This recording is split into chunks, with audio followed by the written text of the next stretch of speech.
He kōna e purangi tēnei nā te reo irirangi o Aotearoa.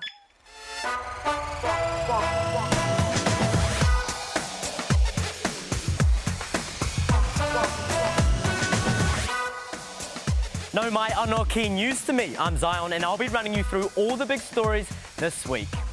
Friday the 22nd is International Earth Day and the theme for this year is Invest in Our Planet. Here are some ideas that you can be a part of. Planting trees or cleaning up your local area. Consider buying second-hand items over new and walk locally instead of driving. Small changes in your lifestyle can make large changes to keep our planet safe.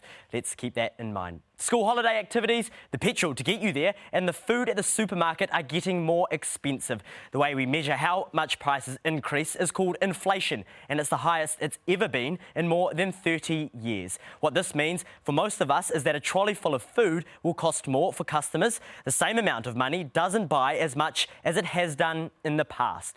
In rugby news, listen up if you're from the upper north, but unfortunately if you're watching from the South Island, I don't have great news for you. The Blues beat the Crusaders in Christchurch for the first time in, wait for it, 18 years. Not since 2004 had the North Island side triumphed there. That's over 6,000 days. The win lifted them to the top of the Super Rugby Pacific table. The Blues play the Fijian and Drua team in the so-called Super Round in Australia this weekend, when 10 teams will play each other over 3 days, all at ICYMI Park in Melbourne, which will be a first for the sport. Music concerts are making a comeback thanks to our borders reopening, and some big-name artists could be hitting a stage near you. Hot off the stage at Coachella, Harry Styles is bringing his Love On tour to Auckland's Mount Smart Stadium next March. Ed Sheeran has already announced his tour, and a host of other acts are on their way to New Zealand, including Billie Eilish, who will be performing in September. November is a hot month in Auckland. Some of my favourites, Justin Bieber and Dua Lipa, are both playing there, and Lorde is playing in Wellington and Christchurch early next year. The official Anzac Day commemorations will once again be held at Gallipoli in Turkey on Monday. 2 previous ceremonies were cancelled due to the COVID-19 pandemic. Anzac Day marks the day when New Zealand and Australia joined British soldiers in the First World War against the Ottoman Empire, which Turkey was a part of. 1 in 6 of New Zealand soldiers who travelled there died. But while Gallipoli opens up, back here, some of our Dawn Parade events are still being scaled back due to the impact of COVID-19. It would pay to check before you get up at dawn to pay your respects. It's Anzac Day on Monday, and it got us thinking, what actually is war and why do we fight? We got our best minds on it and came up with this amazing explainer. You'll be seeing people wearing poppies this weekend and may even be going to an Anzac parade to remember New Zealanders who died in wars.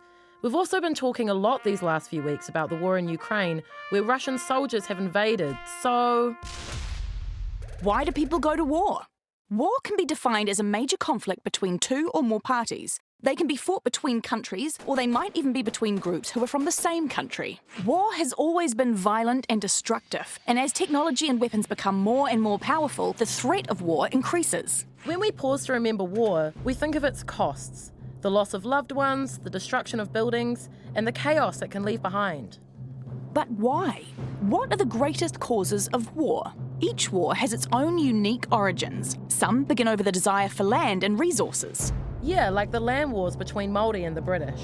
Civil wars are ones that happen between 2 or more groups in the same country. There have been wars that have been fought over lovers and forbidden relationships. Some that are based on religion and one party not agreeing to the beliefs of the other. While some are based on race and one party believing that they are superior. The most consistent theme for why wars begin is the greed for power. The 100 Years' War between England and France was a very drawn-out conflict. But the shortest recorded war in history was one in Africa that lasted less than an hour. War has a huge impact on the structure of society and the way the countries of the world operate. Think of a bully in the sandpit, a big bully. If the bully wants the toys that the other children have, they can take those toys, bust the sandcastles, and force everyone to play the game that the bully wants to play. Unfortunately, war isn't much different to that. Leaders of government make decisions for their countries, and when tensions grow into major conflicts, they can result in war. Wars that lead to massive loss of life on both sides. New Zealanders fought and died alongside countries like Britain and America in the 2 World Wars and the Vietnam War. So how do we as individuals contribute to the prevention of war? That is a big question that each generation tries to answer, and we are yet to find one solution. War is still a global issue that we cannot fully control. As we all become more aware and connected through travel, media, and the internet, we can also understand different cultures and points of view. It helps to bring people together rather than focusing on what divides us. We can also do small things on a personal level.